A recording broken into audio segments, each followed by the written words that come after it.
이번 시간에는 전갈에 대해서 함께 생각해 보려고 합니다.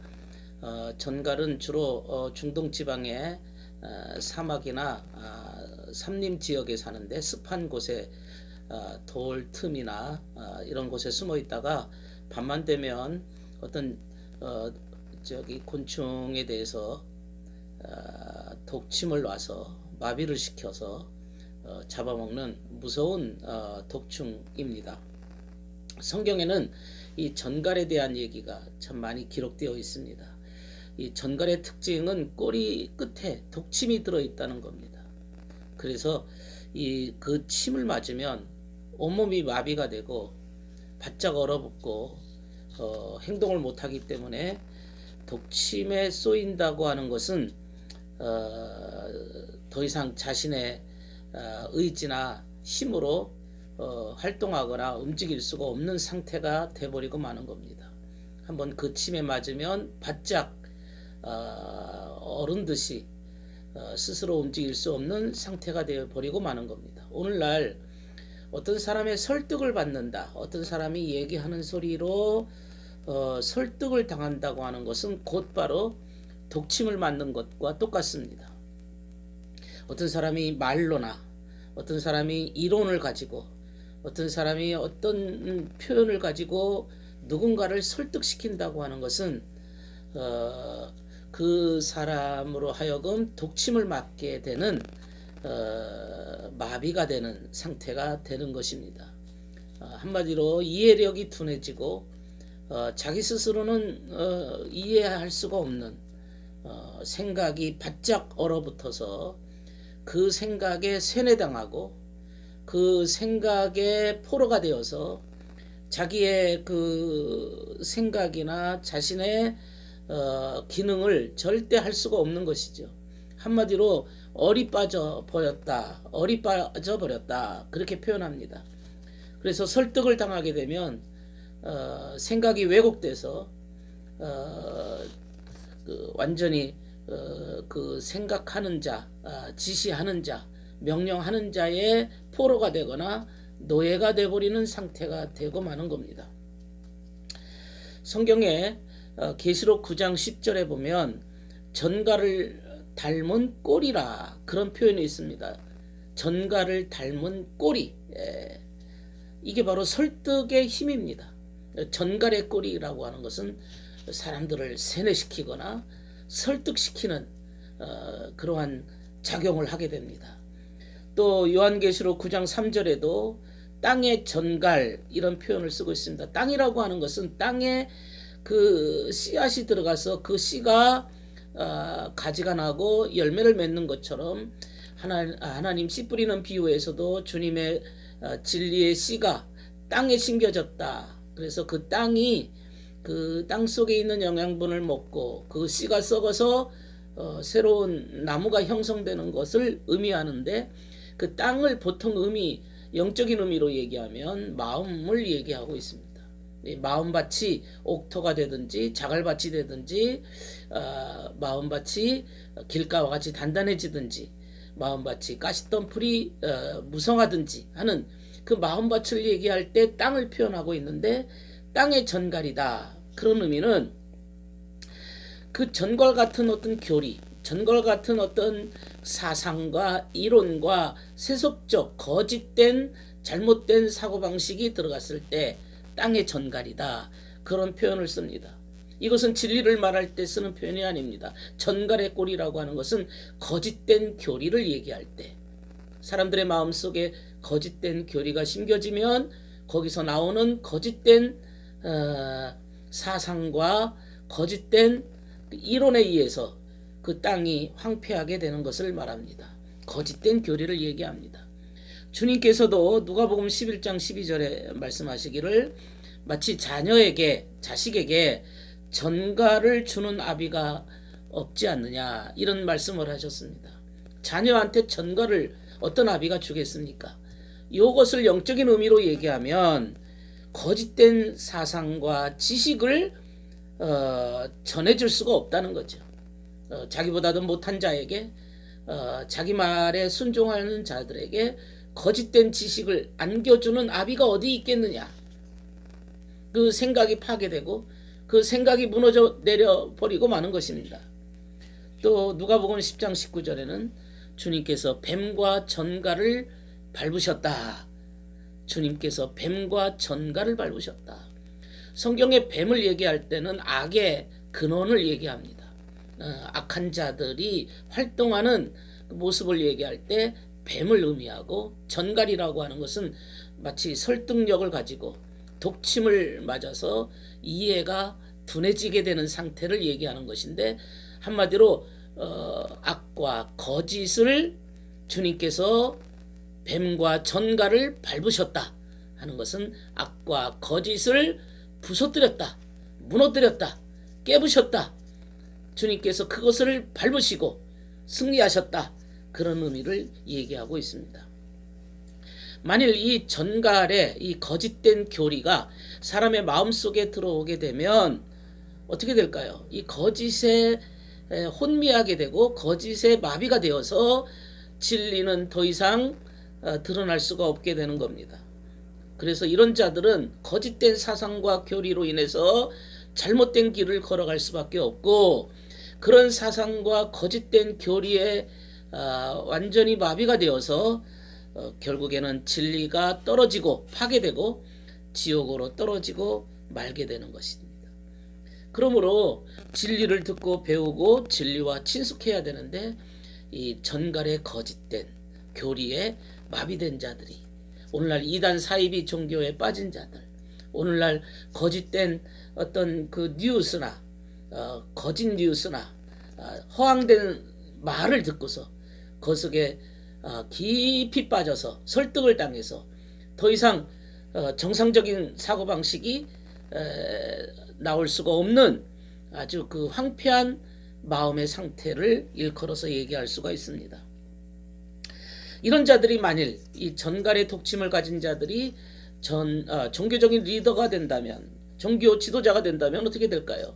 끊임없이 자기 말을 듣는 성도들이나 자기의 설교를 듣는 자들이나 자신의 강연을 듣는 자들에게 전갈의 독침을 주사할 것입니다. 전갈의 독침을 주사해서 그 독이 그들의 몸속에 완전히 퍼지게 되어서 그들은 거짓된 사상과 교리에 의해서 인생이 파멸로 갈 수밖에 없는 것입니다. 심지어는 자살에 이르기도 하고, 심지어는 거짓된 사상에 노출되어서 끝까지 고집을 피우고 끝까지 자신의 그 잘못된 사상으로 인해서 인생이 파멸의 길에 접어들고 마는 것이죠. 오늘날 공산주의 이론과 같은 것이 이런 전갈의 독침이라고 말할 수 있습니다. 오늘 김정은의 주체 사상이든 이런 사상과 이런 논리들이 그 북한 주민들을 완전히 세뇌시키고 독침의 주사를 놔서 그들로 하여금 자신이 믿고 있는 이런 사상이 자신의 삶을 황폐하고 자신이 점점 더 무너져 가고 있음에도 불구하고 현실을 보지 못하고 그 사상의 노예가 되어서 독침에 맞아서 마비가 돼버리는, 그래서 결국에는 메마른 광야의 전갈, 신명기 8장 15절의 말씀처럼 전갈에 물려서 신음하는 백성들이 되고 말 것입니다. 그렇다면 전갈을 어떻게 구분할 수 있습니까?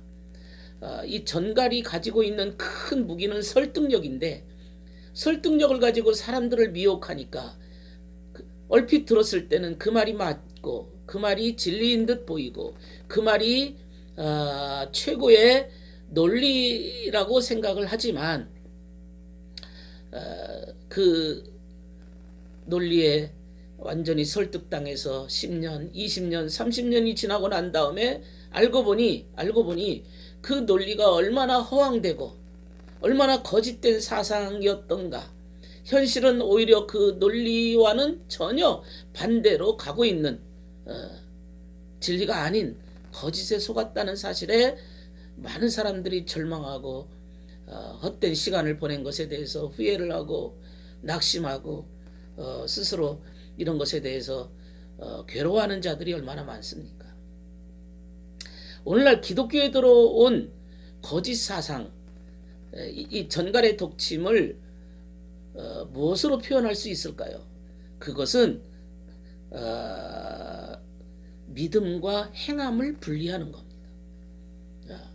믿으면 된다. 입으로 고백하면 구원받는다. 입으로 시인만 해라. 예수님 이름만 부르면 된다. 그러나 그 예수님을 이름을 부르거나 믿음을 시인하는 것은 정말로 네가 믿음으로 리얼 진실하게 고백했는지는 행함으로, 삶으로, 열매로 드러나는 것입니다. 그래서 믿음과 행함은 언제나 하나이지 분리할 수가 없는 겁니다. 믿음 따로 있고 행함 따로 있는 것이 아니라 우리가 주님을 믿는다라고 얘기할 때에는 믿을 뿐 아니라 그의 삶도 행함도 역시 믿는 대로 행함이 있을 때 그것이야말로 진정한 구원이 될 수가 있는 것입니다. 야고보가 말한 행함 없는 믿음은 이미 죽은 것이다. 그렇게 말하고 있음에도 불구하고 죽은 것이 아니다. 그저 믿으면 된다. 그것은 생명을 얻는 거다. 라고만 얘기하고 있다면 그는 아직도 전갈의 독침에 주사를 맞고 있는 상태라고 얘기할 수 있습니다. 바울도 진정한 영적 예배는 네가 몸으로 산 제물로 드리는 것이다. 너의 삶을 드리는 것이 진정한 영적 예배이고 그게 바로 믿음이라고 바울도 말을 하고 있는 것입니다. 그러나 많은 사람들이 입으로만 시인해서 구원받기를 원한다고 하는 것은 대단히 세속적이고 아주 편의적이고 굉장히 이기적인 교리입니다. 이기적인 교리에 그 교리가 맛이 더 좋은 겁니다. 자신의 행함은 고통스럽고 힘들고 거친 길을 걸어가야 되기 때문에 굉장히 불편하고 하기가 싫습니다. 그저 믿는다고 하는 것은 입으로만 되뇌이면 된다라고 하는 그런 교리에 오히려 그 교리가 맞다라고 여기고 따라가는 것은 전갈의 독침을 주사 맞는 것과 같다고 표현할 수가 있습니다. 오늘 많은 사람들이 전갈의 설득력에 속고 있습니다. 전갈의 독이 온몸에 퍼져서 그 피가 완전히 시커먼 더러운 피로 물들기까지 전혀 나중에는 회생할 수 없는 지경에 떨어지고 말고 이 전갈에 물린 자들은 서서히 마비된 채 자신의 의지가 이젠 더 이상 활동할 수 없는 지경에 이르러서 진리가 더 이상 통하지 않게 되는 겁니다. 이들에게 진리를 가르쳐주면 오히려 적이 되고 진리를 얘기해주면 오히려 귀찮은 존재가 돼버리고 말고 진리를 얘기하면 모두가 다 원수처럼 생각합니다. 이런 사람들은 왜 그렇습니까? 전갈의 독침을 맞아서 이성을 잃어버렸고 전갈의 독침을 맞아서 분별력을 잃어버렸고 전갈의 독침을 맞아서 자신의 허황된 욕심이 부풀려졌고 전갈의 독침을 맞아서 양심이 화인이 맞아버린 것은 그래서 조금이라도 자신의 논리와 자신의 생각과 전갈의 독침 맞은 그 주사에게 반대가 되는 것이 있다 싶으면 보복하려고 들고 거짓 사상에 홀려서 눈이 뒤집혀진 인생으로 전락해버리고 말게 되는 겁니다. 이렇게 한 기퉁이에서 전갈의 독침을 맞아서 신음하고 있는 불쌍한 영혼들을 우리가 살펴보면서 이 전갈의 독침이 얼마나 무서운가. 그래서 성경에는 뱀과 전갈을 밟아라 그래. 자녀에게 전갈을 줄 자가 어디 있겠느냐 주님께서도 말씀하셨습니다. 그리고 이스라엘 백성들이 광야길을 걸어갈 때 그 광야에서 전갈의 침을 맞았습니다. 그들이 전갈의 독침을 맞아서 메마른 광야의 전갈 신명기 8장 15절의 말씀대로 그거에 물려서 신음하는 백성들 그러니까 거짓된 뉴스에 거짓된 사상에 물려가지고 신음하는 그런 백성들이 많음을 알 수가 있는 겁니다. 하늘나라 진리와는 전 관련이 없는 거짓된 사상에 물들어서 신음하고 있는 백성들 오늘날에 여기저기서 뉴스가 많이 떠돌아다닙니다. 그러나 그 뉴스라고 하는 뉴스를 다 받아들일 수 없는 시대까지도 왔습니다. 저 뉴스를 과연 믿을 수 있을까? 저 뉴스가 정말 올바른 현실을 올바른 팩트를 얘기하고 있는지조차 의심할 수밖에 없습니다.